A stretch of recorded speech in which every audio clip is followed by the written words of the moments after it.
Hello everyone, my name is Mimi79. Today I've got round through the manufacturer series of Willow Springs. So, as you briefly saw there, 207 points up for grabs for first place. So, pretty decent result if we manage to clutch up and take home the winner's prize. So, here at Willow Springs, it's going to be difficult to get a result, especially when the FF cars are really overpowered. Therefore, we need to try and maximise our qualifying as much as possible. As you know, the FF cars are so strong around here, so strong in Group 4 in general. It's going to be difficult to, get a result, especially when the tyre wear is so high and mistakes are easily made. Anyway, preparing for our qualifying lap here, we want to get in the slipstream of the Spaniard in front, but he's just going so slowly, so we're just gonna wait and go past, because there's no point waiting 2 minutes for him to go when he's clearly not. So I'm gonna wait for a slipstream, because I really want the suck of some car anyway. And the Turk goes past, so we're gonna just tuck into a slipstream. I think we're in a pretty decent kind of range, so we are going to get the full effect of the tow, if you like, and we are going to set a pretty decent qualifying lap, hopefully anyway. Round the final corner to prepare for our qualifying lap. The Beamer goes wide, so this is going to throw the spanner into the works into this qualifying lap, because just look here, he just kind of blocks the Peugeot, so we're going to gain lots of time in the braking zone. And through the first corner, powering out really early, I absolutely nailed that corner, I think.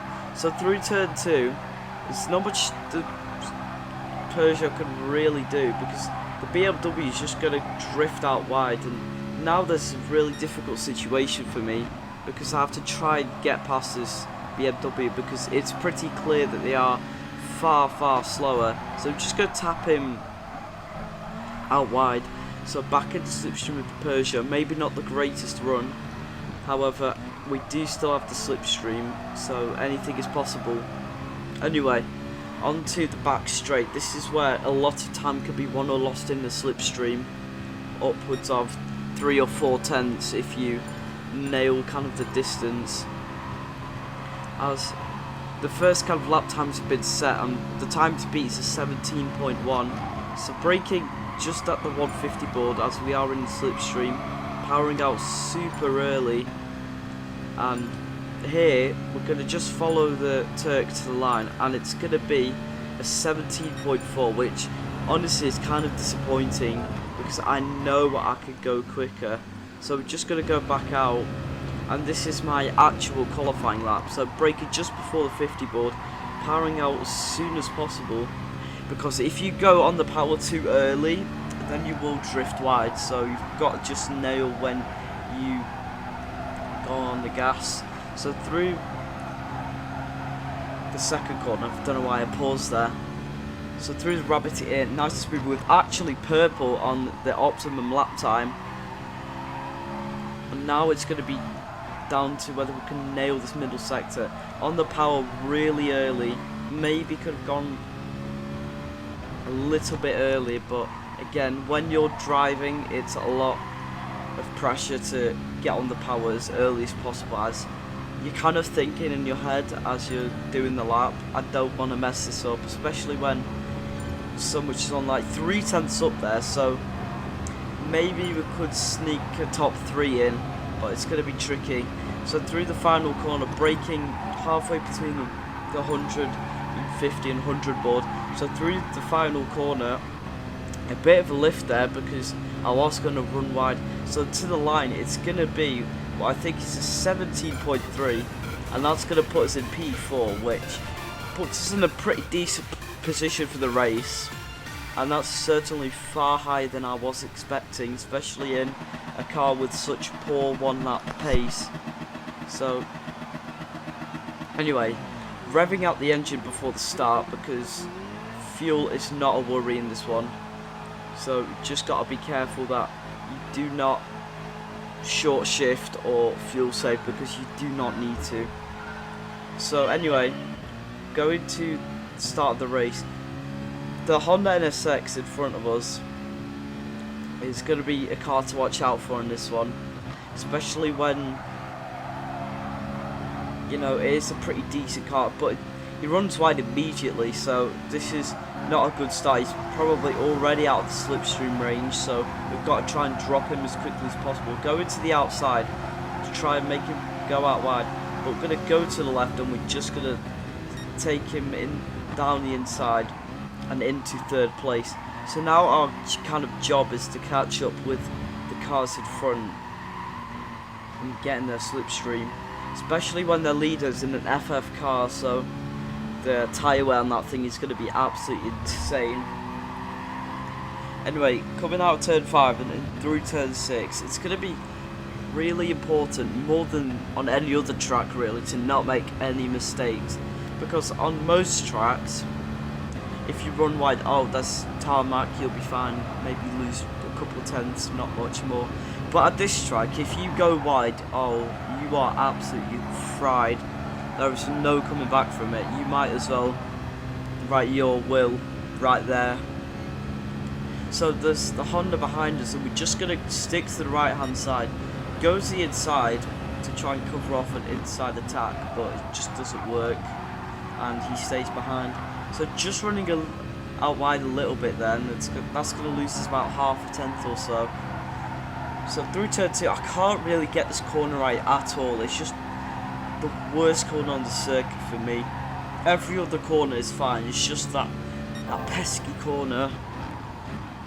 Anyway, through turn number 3, this is kind of the best sequence for me in the whole track, because I could really gain a lot of time. So just going to skip forward, as we were trying to catch up to the cars in front, and eventually we were closing on the Cayman. As you can just see, the gap is about 9 tenths. I was hovering around that for a while, but the Honda was actually sticking with us.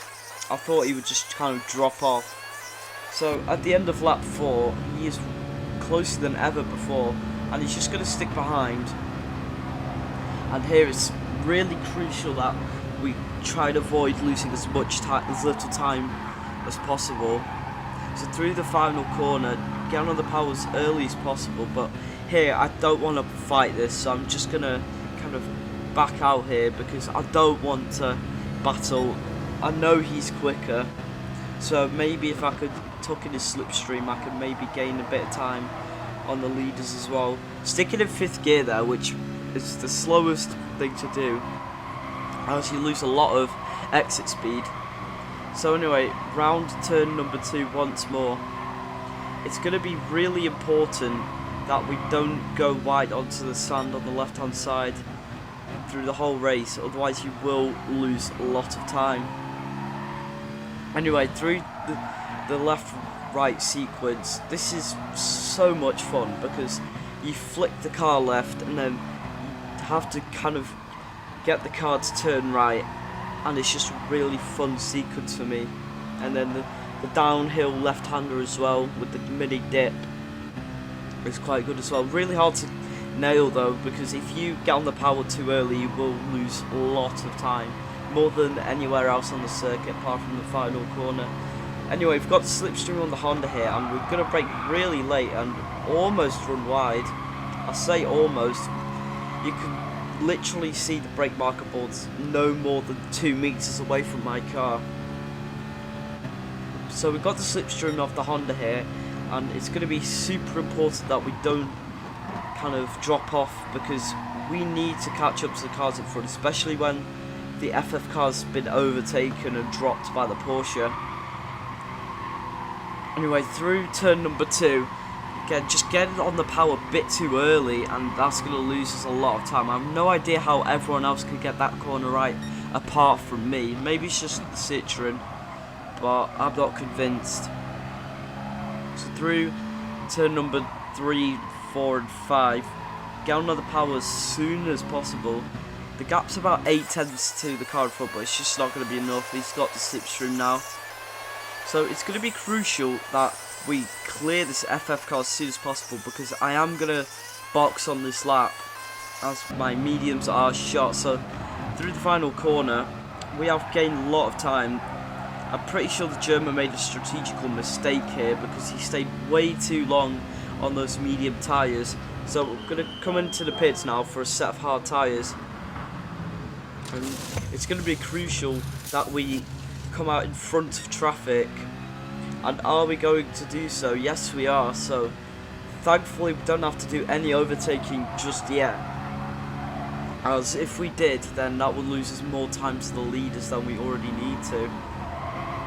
Through turn number 2 here, so it's going to be super important that we keep the lap times consistent, especially when we are on fresh hards. This is our out lap, and it's possible that a lot of cars will be coming into the pits at the end of this lap. So we're getting a lot of time on the German. He is on old mediums, I suppose. But even then, we've already gained upwards of 6/10 just in that sequence alone.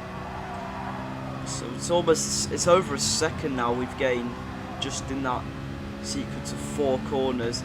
And now we really have to push because the gap to the lead is about 8 seconds and the pit loss is about 6. So we need to gain about 2 seconds if we want to come out in front of the leaders.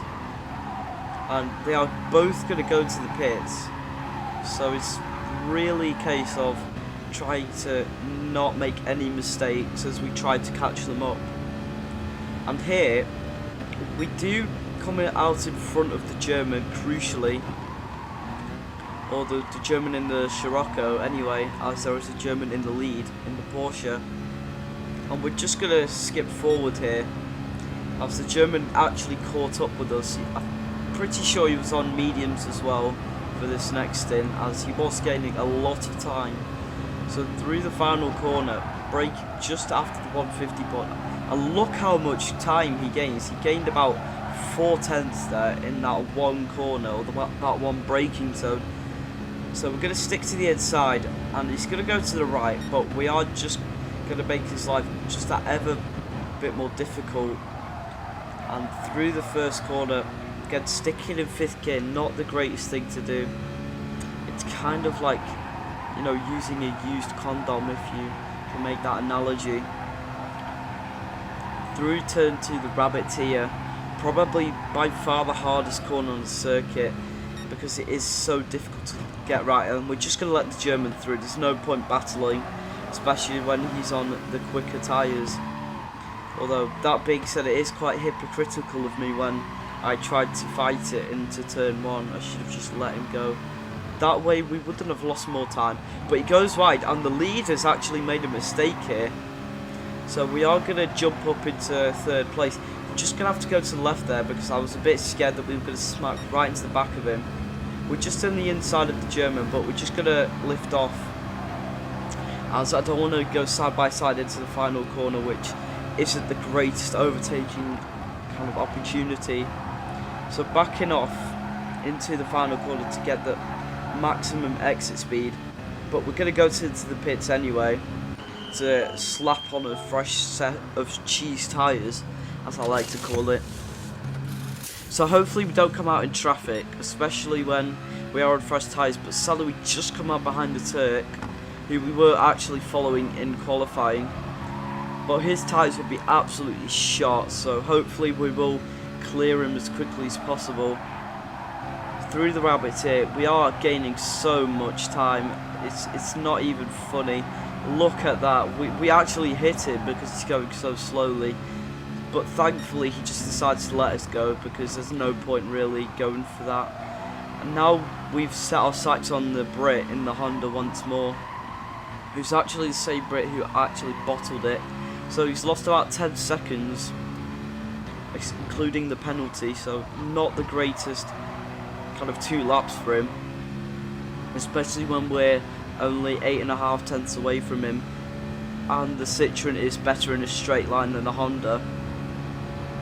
So down the back straight into the final corner, just hugging the inside because that's what you want to do at the final corner at Willow Springs. It's such a good track, I absolutely love it.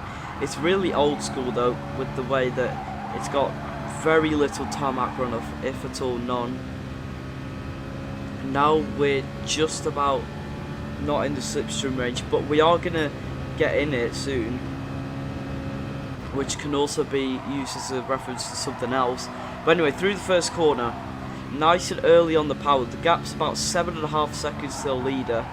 However, I am not sure at this stage in the race whether they are on mediums or hards. I was going to say softs there, but then I remembered that they aren't available for this race. So the gap's about half a second to the Brit, and he goes wide, and we are going to gain a lot of time. I don't know why people go wide at that corner for the entry. It doesn't really gain you much time. And now the gap's gone from about 6.5 to 3 in about 3 corners, and he just dips onto the sand there, so he is going to lose a bit more time. And now this is our chance to go for it into the final corner.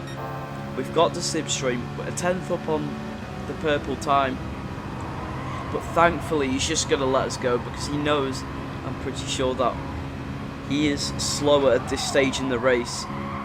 Through the final corner, waited to go onto the power and then just kind of lifting off there, because if I didn't, then I would have run wide and that would have ended into it. But he's just going to give us a bump draft, so thankfully he has a bit of racing logic. We're just going to whip it forward, because really I was just trying to close up to the Brit and the German in front who were battling. And at this stage, I'm pretty sure the Brit hadn't made a pit stop, and he was in the SLS, which, as some of you may know, is quite punishing on tyres. So we are gaining a lot of time because they are battling quite extensively, especially when they're on short tyres. And through the final corner, so important to get it right. And Brit runs wide, but he's going to go to the pits anyway. So we are going to move up to second place. This is absolute scenes. I'm flicking behind, the gap's about 1.5 seconds. And here, just making sure we don't make any mistakes, and we're going to whip it forward. The gap's about 3.5 seconds to the car behind, and it's going to be an absolutely amazing result. P2, 199 points, which might not be much to some, but it's definitely a lot to me. So if you did enjoy, like and subscribe, turn on those post notifications, and perhaps leave some feedback as well. But remember to check out my Gran Turismo Sport plays for more of my videos. But until then, take care everyone, and goodbye.